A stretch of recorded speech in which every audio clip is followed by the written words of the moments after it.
ते येडं उधाव तिथं त्याला धरून चाललाय तो. अरे तुला चालता येईना. त्या राज ठाकरेची बायको तिथे जाऊन तमाशा घालतीये. काय चाललंय तुमचं? काय वेळ आली तुमच्यावर? किती वाईट वेळ आली विचार करा. आणि आता तो अरविंद केजरीवाल, शरद पवार, उद्धव ठाकरे, राज ठाकरे संपलेले लोक आहेत हे तिथं येऊन तुम्हाला सपोर्ट करतायत. ज्यांना स्वतःच्या पक्षातले लोक निवडून आणता आले नाही. या शरद पवारला स्वतःचा पक्ष वाचवता आला नाही, उद्धव ठाकरेला स्वतःचा पक्ष वाचवता आला नाही. बरं स्वतःच्या पक्षामध्ये निवडून आलेली तुमचे उमेदवार तुम्हाला तुमच्याजवळ थांबवता आले नाही. कशाला उगाच अरे करताय घाण? बास की सुधरा आता तरी. तुम्हाला जनतेने डावललंय, तुम्हाला तुमच्या उमेदवारांनी लाता मारलायत बरं का.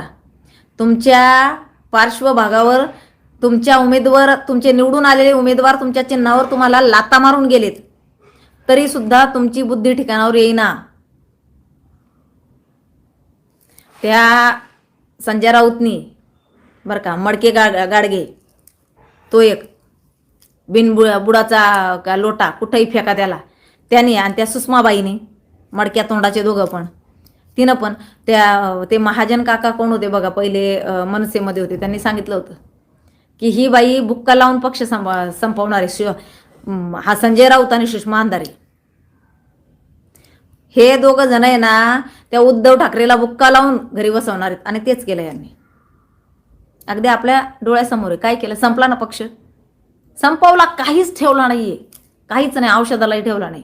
बचत गट उरलेत आता दोन्ही पक्षाचे. शरद पवाराच्या पक्षाचाही बचत गट झाला आणि उद्धव ठाकरेच्या पक्षाचाही बचत गट झाला. त्यामुळं विचार करा.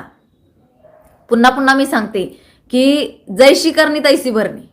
जे कराल, जे द्याल तेच तुम्हाला मिळणार आहे. या लोकांनी तेच दिलंय. 70 वर्ष यांनी ना आपल्यावर हुकूम गाजवली. काँग्रेस सरकारने काय केलं? कुठली प्रगती केली? कुठले रस्ते केलेत? जे या लोकांनी बघा ना, किती वर्ष झाले, 10 ते 12 वर्षात मध्ये किती काय पालट करून टाकली मला सांगा. आता पण दुपारी एक विषय असा कळला की कुठला तरी विषय आहे ना, अमित शहा काढणार होते विरोधी पक्षाचा, काहीतरी काळं बेर काढणार होते बाहेर ते, आणि यांनी हे असं माजवणं लावलं. जसं शरद पवारांनी 2.5 वर्ष यांनी किती तमाशा घातला देशातमध्ये, तो बाहेर काढायचा होता शरद पवारांनी आणि उद्धव ठाकरेंनी. तो बाहेर काढणार होते भाजप सरकार, म्हणून त्या मण्याला बसवलं. आणि यांनी फक्त याच्याकडे लक्ष केंद्रित करून घेतलं, समाजाचा वापर करून घेतला. समाज कुठे गेला आता? समाज कुठे गेली? समाजाची लेकरं. काय फायदा झाला समाजाचा? हा याचं घर भरून बसलाय. समाजाची झाली ना माती, झालं ना मुलांचं वाटोळ. जो उठतो तो या तरुण मुलांच्याच भविष्याशी का खेळतोय बरं? कशासाठी? त्यामुळं समाज सुज्ञ आहे. माझी विनंती आहे त्यांना की विचार करून सगळं काही करा. आपल्या देशाला लोकशाही आहे, हुकुमशाही नाही अगदीच. परंतु ज्यांनी आपल्यावर हुकुमशाही गाजवली ना, तो काळ आठवा आणि आत्ताचा काळ आठवा की किती शांततेत चालू आहे. इतका धिंगाणा घालतायत सगळे. महाराष्ट्रात सुद्धा 2-4 जणांनी किती तमाशा मांडून ठेवलेला आहे. तो रव्या दररोज काहीतरी तोंडानेच हाकतोय. तो तोंडानेच हाकतोय दररोज. आणखी 2-4 लोक. किती त्यांनी तमाशा मांडलाय सांगा ना मला. तरी सुद्धा भाजप सरकार किती शांततेत घेतंय सगळं. त्यामुळं खरंच याची फार गरज आहे. आणि पुन्हा या व्हिडिओच्या माध्यमातून एक सांगेल, आम्ही काही घरात बसणार नाही. जरा तुम्ही आमच्या हिंदुत्ववादी सरकारच्या, जर तुम्हाला वाटत असेल की आम्ही उलथापालथ करून टाकू, तर तुम्हालाही आम्ही गायब करून टाकू. जर त्यांना बहुमताने निवडून दिलेलं आहे आम्ही, तर असंच दिलेलं नाही. तुमच्या उपोषणाला, त्या आंदोलनाला कुणाकुणाचं समर्थन आहे हे डोळ्याने बघतायत लोक. तुम्हाला काही दिवसानं साडीच घालावं लागणार, लक्षात ठेवा. दाढीवाल्या माणसाला साडी घालून तुम्ही तिथं आंदोलनाला बोलवलं ना, तर तुम्हाला सुद्धा साड्याच घालावं लागणार आहे. हे लक्षात ठेवा. तर बाकी स्थिर राहावं, विद्यार्थ्यांनी स्थिर राहावं. नक्कीच काय जे चुकीचं झालं असेल ना, ते संविधानिकरित्या नक्कीच मार्ग निघेल. परंतु अशा मूर्ख लोकांच्या मागं जाऊन तुमचं भविष्य धोक्यात घालू नका. ज्यांना स्वतःच माहीत नाही ते काय करतायत, ते जे स्वतःच मजा करण्यासाठी विदेशांमध्ये गेले होते. आणि आता तो अरविंद केजरीवाल, शरद पवार, उद्धव ठाकरे, राज ठाकरे संपलेले लोक आहेत हे तिथं येऊन तुम्हाला सपोर्ट करतायत. ज्यांना स्वतःच्या पक्षातले लोक निवडून आणता आले नाही. या शरद पवारला स्वतःचा पक्ष वाचवता आला नाही, उद्धव ठाकरेला स्वतःचा पक्ष वाचवता आला नाही. बरं, स्वतःच्या पक्षामध्ये निवडून आलेली तुमचे उमेदवार तुम्हाला तुमच्याजवळ थांबवता आले नाही. कशाला उगाच अरे करताय घाण? बास की सुधरा आता तरी. का नाही केलं त्यांनी त्यांचे घर भरून ठेवलेले आहेत. मला सांगा किती वर्ष झाले सत्ता नाहीये राहुल गांधीची. मग ह्याचं चालतं कशावर दुकान सगळं? ह्याचं दुकान कशावर चालतं? याला कुठून फंडिंग येते राहुल गांधीला? विचार केला का याचा? याला कुठून याच्या पक्षाला पैसा पुरवला जातो? इटलीला याने काय काय नेऊन ठेवलेलं आहे आपण बघितलं का? याने 70 वर्ष भारतात कमाई केली. आपले फंड सगळे त्यांनी चोरलेत, सगळे गडप केले आणि त्या इटलीला नेऊन ठेवले. हो तुम्हाला सांगू का, यांची सत्ता जर नाही चाली ना तरी त्यांना काही फरक पडत नाही. इटलीला एवढं नेऊन ठेवलेलं आहे ना इकडचं सगळं, काही फरक पडत नाहीये त्या पप्पूला.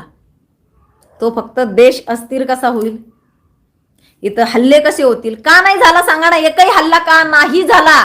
जाऊ द्या, ते आत्ता जो त्यांनी केलाय ना काश्मीरमध्ये तो हल्ला असेल किंवा हे 2-4 हल्ले, परंतु मला सांगा जे सारखे आतंकवादी हल्ले होत होते काश्मीरमध्ये आपल्या देशावर, असे हल्ले का नाही झाले भाजपचं सरकार आल्यापासून? का पाकिस्तानवर भीक मागायची वेळ आली नोटबंदी केल्यानंतर? का विचार करत नाही आपण आपल्या देशातला पैसा कुठं चालला होता, कुठं हा राहुल गांधी घालत होता नेऊन? त्यामुळे विचार करा सगळ्या गोष्टींचा.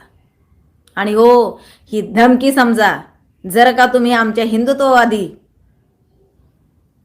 हिंदुत्ववादी पक्षाची सत्ता आहे, जर त्यांच्या नेत्यांना तुम्ही पळू मारसान ना, अरे तुम्हाला सोडू का आम्ही जुरळांनो?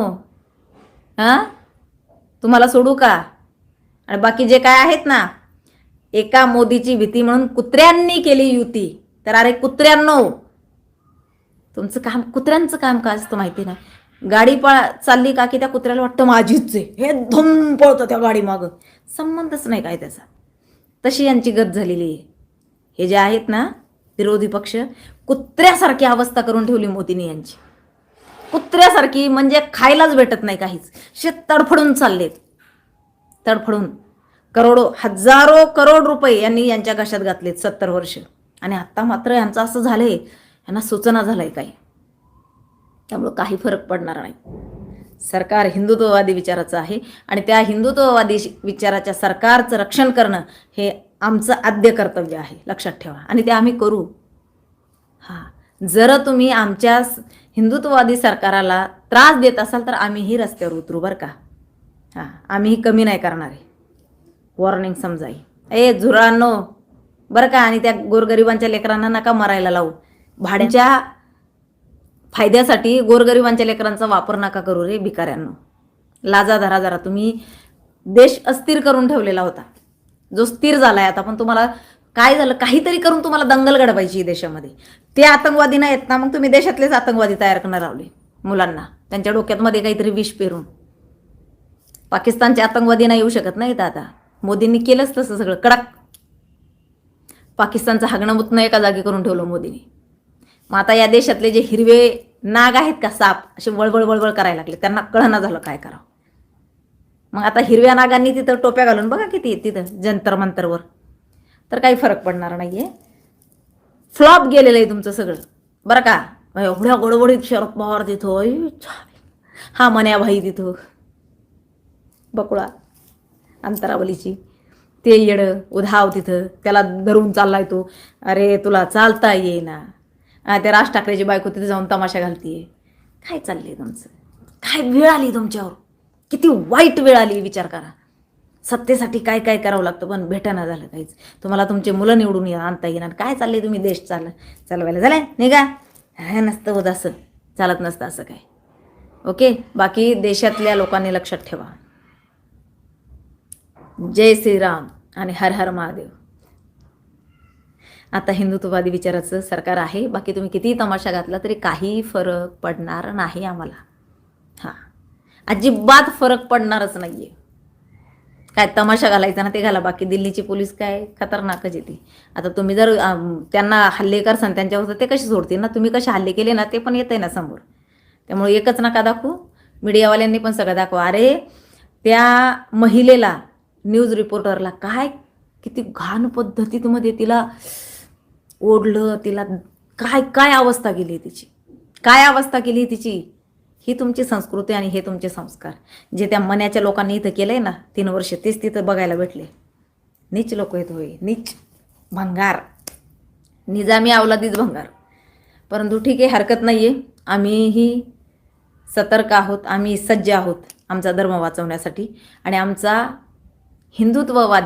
हिंदुत्वाच्या विचारावर चालणारा पक्ष वाचवण्यासाठी. बाकी तुम्हाला काय तमाशा घालायचा तो घाला.